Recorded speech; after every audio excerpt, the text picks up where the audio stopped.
Welcome to New Horizons. I'm Suzanne Barnett, your host, and tonight I am welcoming back one of the most fabulous guests that I have ever interviewed. Her name is Carol Osterlund, and Carol is an award-winning poet. She's an author, she's a teacher, she's something else, and she has a hot boyfriend. Carol, welcome. I wasn't planning on saying that, but it's such a good story. It will lead into, one of the things that we're going to talk about. But so many people saw the show and they said, I hope you have that darling poet lady back. And here you are. Thank you so much for being here. It's good to be here. Okay, let's start talking about the fact that you've been a poet how many years? Since I could write my name. Yeah, well, that's not that many. My mother and dad were both writers. My dad wrote haiku and ballads. My mother was an accomplished poet. In fact, was nominated as Poet Laureate of California at one time. Really? And other people during the Depression years would have food you could recognize on the plates, like a lamb chop and mashed potatoes or string beans. We got served great big casseroles with everything in them, but my mother always read us sonnets for supper that she had just written, and we all criticized them. No kidding. So I grew up with sonnets for supper. And, and so I started writing as soon as I really, my first little poems. I think my first poem was published when I was 6, when I became the mascot of the Modern Bards Association that my mother was in. So it runs in the family. Very much so. You have 3 children. Are any of them poets? My daughter writes very well. I have one daughter who's the oldest, and she writes very well.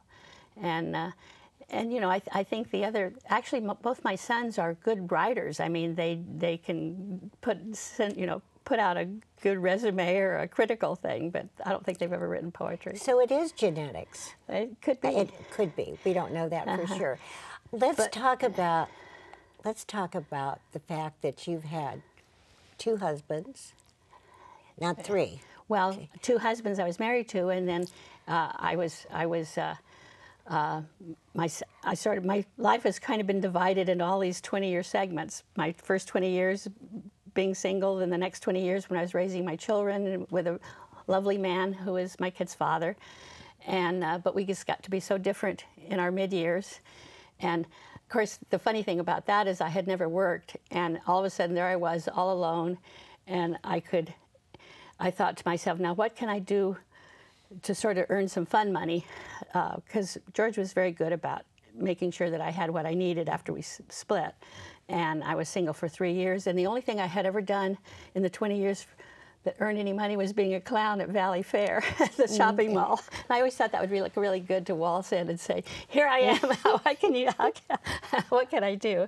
But I can remember walking the beach and thinking, if I could just direct my life and be anything I wanted to do, if I could put the people in it that I wanted, if I could produce it and direct it and say, this is my life and I'm in charge of it, what would I have? And I just let my mind go freewheeling. And actually what I thought about was the pink house that was up on the bluff above the ocean. And I thought how nice it would be if I was there and I could walk the beach in the morning and write my poems. And then later on in the afternoon, all of a sudden people would start coming by. And I would have a big pot of stew on the stove and apples and cookies, and there would be wonderful conversation and other authors, and we'd read each other what we had written and walk the beach maybe and look at the stars, and then people would begin to disappear, and then there would always be somebody special who would stay after everyone else left. And then I sort of thought to myself, how much of that is possible in my present situation? And actually, I really could have my friends over, and I really could find, and I worked hard finding women friends, and I treasure my women friends that I've had over the years. But then there's also always been a special man, and I met Eric, who was 6 years my junior, and we had 14 years together before he died of cancer. And then about 4 months after that, I met Robert, with whom I wrote Arrival Time. Oh, I love that book. And we never did legally marry because we wanted what we each had to go to our kids. And I was then 59 and he was 70 when we met. But we had 18 years together. And we went all over the world together. Okay. And we had a wonderful time. So, excuse me, I don't mean to interrupt, but we have to get to Michael. Tell about Michael. Well, I met Michael on a cruise ship. After I was single, my older son said, "Mom, I've been thinking I haven't been able to get away for more than 2 weeks for all 30 years I've been working. How would you feel if you and I did the world cruise together?" And so I actually did spend 4 months with my older son on a world cruise that left Fort Lauderdale, and 108 days later was in London. And we had a wonderful time. And how many mothers get to spend that kind of quality time with a middle-aged son? But John arranged it so he could get away. And it was on that cruise that I met Michael. And of course, what my son was most apt to say on that ship was, "I'm not responsible for my mother." What did you think about your relationship with Michael? Oh, well, John liked Michael, and we both had, John and I shared a room with just a porthole, and Michael, because he travels with Princess and works for Princess a lot, had an inside room, so we started meeting we'd always be sitting side by side on the observation deck, on the deck chairs, reading, and we just started talking about what we were reading. And it was just so natural and easy, and we'd trade books and read each other what we were reading, and it just was so easy, and it just seemed very nice. And so that segment was about half through when I met Michael, so we had about 16 days. And we started doing some of the shore excursions together. And then the last day in Sydney, we spent a lovely long day. He was getting off in Sydney. And so he had the day plan, and we ferry hopped all over outside of Sydney, and had dinner in Balmain, and then he came back across. And so he got me back to the ship about 15 minutes before it sailed. And then I went and visited him, and he lives in Juneau. So then I spent some time with him in Juneau later that summer, and then we did a cruise in November from Cape Town to Singapore. So, are you in love? I love Michael. It's a different kind of thing. I'm sure I've had romantic feelings, and he's fun to be with, and we're very good together, and I do love him, and I cherish, and I love people who expand my world and who challenge me, and certainly Michael has done that. And he's fascinating to be with because he's been all over the world.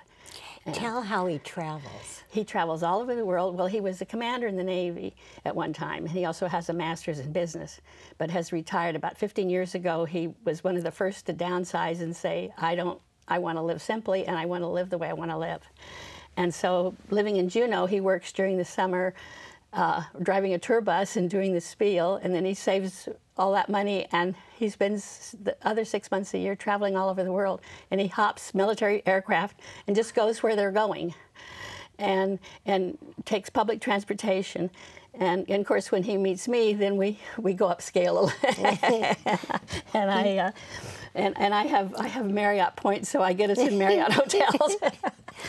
And he travels with just a backpack and a duffel bag, and in his backpack he carries a tuxedo, because once in a while he can hop a cruise ship and clean up for a while and relax.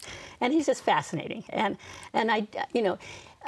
we don't really want more than what we have. We spend probably 2 months a year together during the 12 months, and it's lovely. And it's certainly. He kind of laughed and said, my kids kept telling me I needed to find some nice lady in her 60s, and he says, wait till I tell him about the mad poet I found, because I'm 10 years older than Michael is. That's perfect.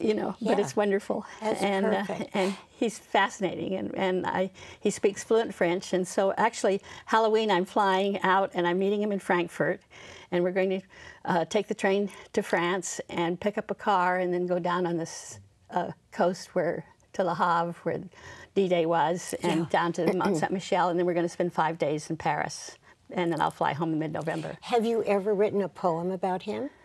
Yeah, well, I'm working on a whole book right now that I call The Unexpected Encore, and so I have things I wrote while I was in Alaska, and I have poems that I wrote to him. Of course, crazy puns too. His last name is Schmidt, and I said what was something about, I can't quite remember it, but where does it say, where was it written that I'd meet you and I'd be Schmitten? You're like Tom Clark, our director. Yeah. But you know, they say really intelligent people do puns. Oh, I love and because puns. people, you know, they can't Yeah, believe yeah. how corny they are. How about a poem for us right well, now? you know, I just finished a humor workshop, and I taught a class, a humor workshop up in Sonora 2 weekends ago. And so there's some you sort of wonder about why you do laugh, and usually it's the surprise. And there's always a bit of pathos, if you think about it, in anything humor. I mean, you're sort of talking about something that you don't like, and then you put a spin on it. And, you know, and this is called Inequities. I try to bear with bears while hoping bulls will charge, pin my future on some futures when oil prices loom large. My broker says I'm broker. The ticker shows I'm hexed. Market up to market lows. How now, down Dow, what next? Oh, excellent. Excellent. And then, of course, one that's fun, and I think most women can relate to. I love this about, it's called Wine List. My date wears a solemn air, talking to the sommelier of vintage years and sun on vine, when the elements combined, yielding wine with perfect nose, subtle aftertaste that grows, hint of fruit that won't diminish even with an acid finish. Will he choose a dark Bordeaux, Pinot Noir, or soft Merlot? I sit still and munch on bread and wish I had a glass of red. Oh, no. That is so darling. So that's... Do the one about the camper one, the travel one. This is the last half of this is, I won't read it all, but it ends with, don't offer me a big RV. I would not fail to quail. How can one roam and not leave home? I'd feel just like a snail. I would adore exploring more of any scenic byway, but when you're into turning in, turn into my way. For it's Embassy and Marriott or Sheraton for me. If you say, okay, let's get away, that's where I want to be. In a place of ease and comfort, when the sky is touched with red, where the toilet paper's folded and there's chocolate by the bed. That's my idea of camping. Mine so the too. humor is fun. Mine too. Do some more, please. One time I always go to the Santa Barbara Writers Conference every year, and we get challenged in a lot of different ways. And one year they had a contest, and it was write a story from Genesis in the Bible, write one of the Genesis stories as if some other writer had written it. So that was my challenge, and this is the story of Adam and Eve as Dr. Seuss might have written it. And it's, believe in Eve, therefore taught, wrought as God's afterthought, cast bare-assed woman ad lib, arriving whole from Adam's rib, not for weedin', not for readin', into Eden simply breedin', extol, cajole, to take delight in just one slight, insightful bite. Men blame Eve for fall of all, at least her sins original. Now, how long did that take you to write, something Carol? like this, I don't know, if I get the idea. I actually used to write notes in school in rhyme. And when I did some advertising for people and I wanted to condense something, it's easier for me to write in rhyme than it is to write otherwise. And of course, rhyme really isn't that popular anymore, and it's mostly used for humorous poems, sometimes still for children's things, or a lot of children's things aren't in rhyme anymore. Really? They're really getting past it. And so things kind of differs. If I get an idea, I can actually hear just because of the way I was brought up, I can hear a rhythm like the old poem, like to the owl and the pussycat went to sea in a beautiful pea green boat. And that's like music to me. And I hear the rhythm, and I can write, just like you would sing to that rhythm, I can write to that rhythm. I just thought of a question. How many poems have you written in your life? Oh, it must be somewhere between 1,500 and 2,000, I'm sure. you know, all different things. I mean, Yeah. anything from very serious, philosophical, sad. Every kind. Yeah. Yeah. Do you have a very, very number one favorite one? I can't remember what I did last time. I'm very proud. Did I do the answer to Shakespeare last time when he wrote the sonnet? That is, I don't think you know, so. Shakespeare's sonnet that says, you know, where he says, "Don't ever change," and let me compare thee to a summer's day. And he tells in the sonnet, he says, "Always stay this way." Beautiful. Well, this is called "To William with Love," meaning Shakespeare, and it's, "Once you compared me to a summer's day, when shining afternoons turned all to gold, when flowers bloomed in wild, sweet disarray, and love was ripened fruit for us to hold. You looked into my face and called me fair, and bid me stay the same as I was then, a girl with autumn grasses in her hair, and sunlight warm upon my silken skin. Did you not feel the sudden autumn chill, or notice yellow leaves against gray sky? I spoke October words and loved you still, when all the youthful dreams began to die. Look at me now, and with your fingers trace the time-worn landscape of my winter face." That is beautiful. I That's your number one favorite. I'm proud of that. Yeah. There's one time at the Writers' Conference, let's see if I can find it quickly, they asked us to just kind of list things. Just make a list of, something that you've seen, something you wish for, somebody you miss. And this is what came out, and it's called "Until the Snow Melts." And now this is a free verse poem, you know, there's no rhyme. And it's, "At 3,500 feet, winter waits to leave. White dogwoods bloom while snow falls. Too soon stellar jays build a nest outside my window. I put sunflower seeds in the feeder.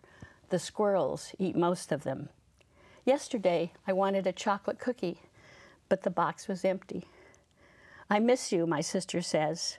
"Her husband is 91 and has dementia. I cannot drive to see her until the snow melts."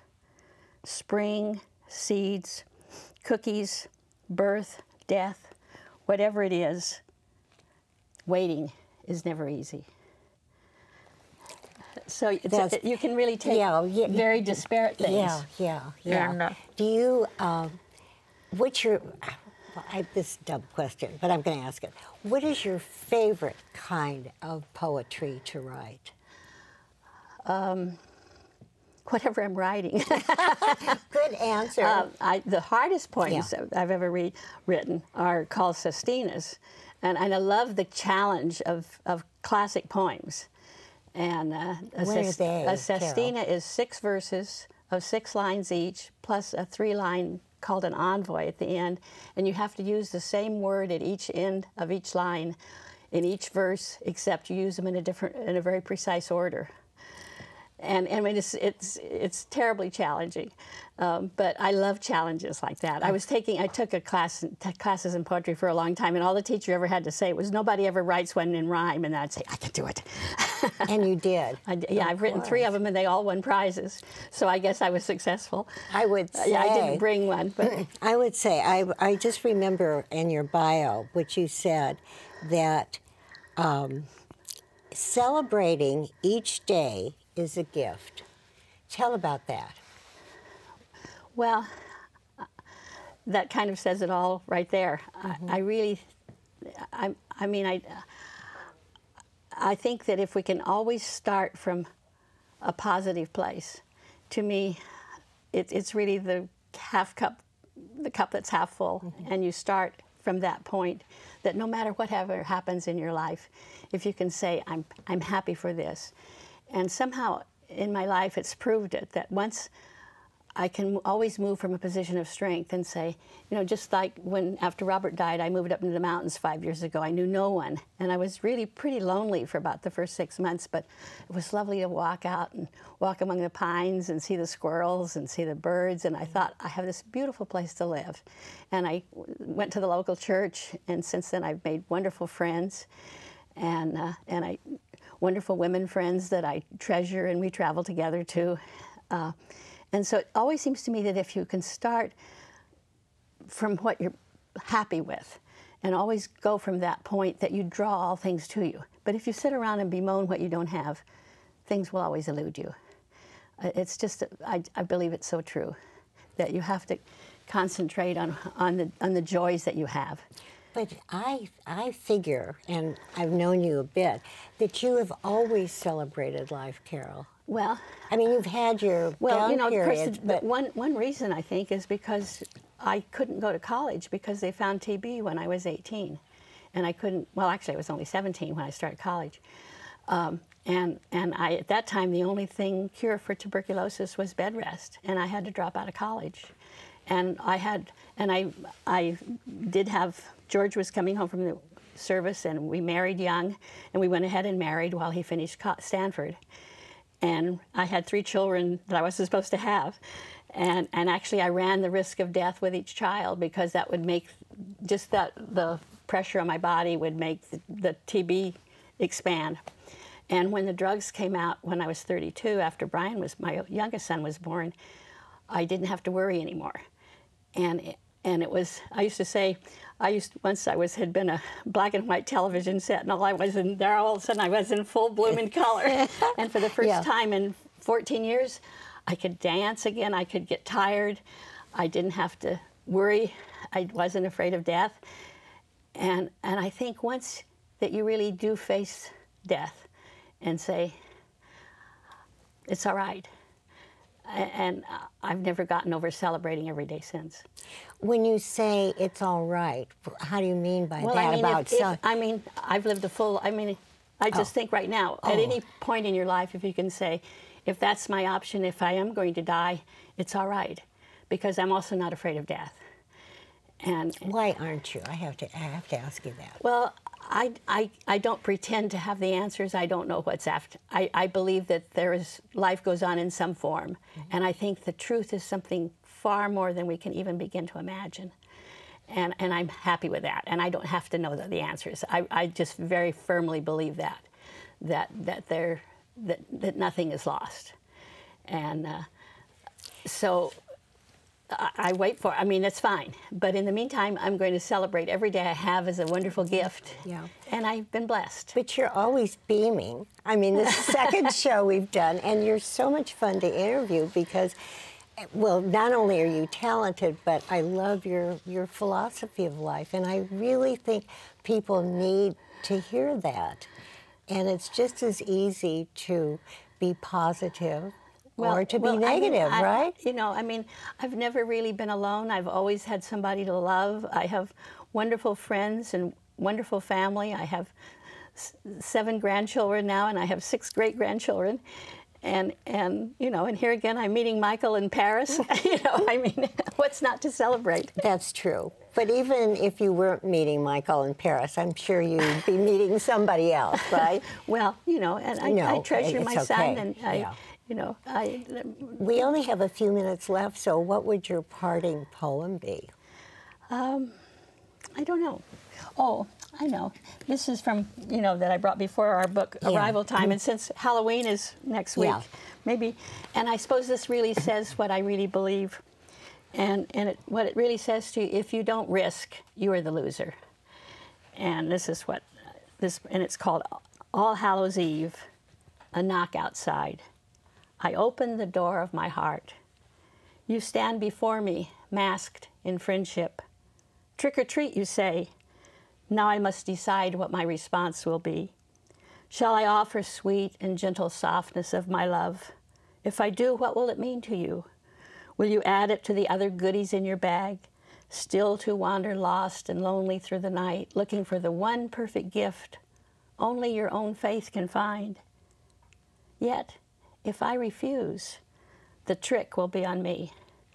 I will be locked in a room of my own apartness, behind doors that may not swing so wide again. Boy, And I is really that believe you. that. That is so you, isn't it? Yeah, I Well, I really. mean, it's your poem, but I mean, it is your philosophy. It is. It is. Totally. Yeah, that if you don't risk, take a chance, believe in yourself, and even if you fail, you just know not to do that again, and you've learned. And I hope I can always be a risk taker. I think you will be. And I can see you will always be writing poetry, will you? Very much so. And also you write your books. Yes. And you, how do you like teaching? Oh, here again, I really always have butterflies. I mean, I can't even, doing this tonight, I'm never without the butterflies. But it was fun teaching the humor shop, and I've taught classes on creativity. And because I dislike people who say they're not creative. Everybody is. The way any woman dresses, the way a man puts the tie and shirt he puts together, the way you put pillows and candles in your house or decorate a table. That's all creativity, and everybody has their own way of expressing themselves. And to really treasure that, and that's what makes each person so unique and wonderful. If we could all really believe in ourselves, right? Yes, very much so. Yeah. And that, my family, I was raised in this crazy family where mother didn't care whether we really got great grades in school, but what we did that was creative was always bragged on. And I treasure my upbringing because I still believe to this day that I give the best of myself when I give something I've created. Okay. Well, this is a very good way to end our show. Very good. And this was even better than the first show. Well, thank you, Suzanne.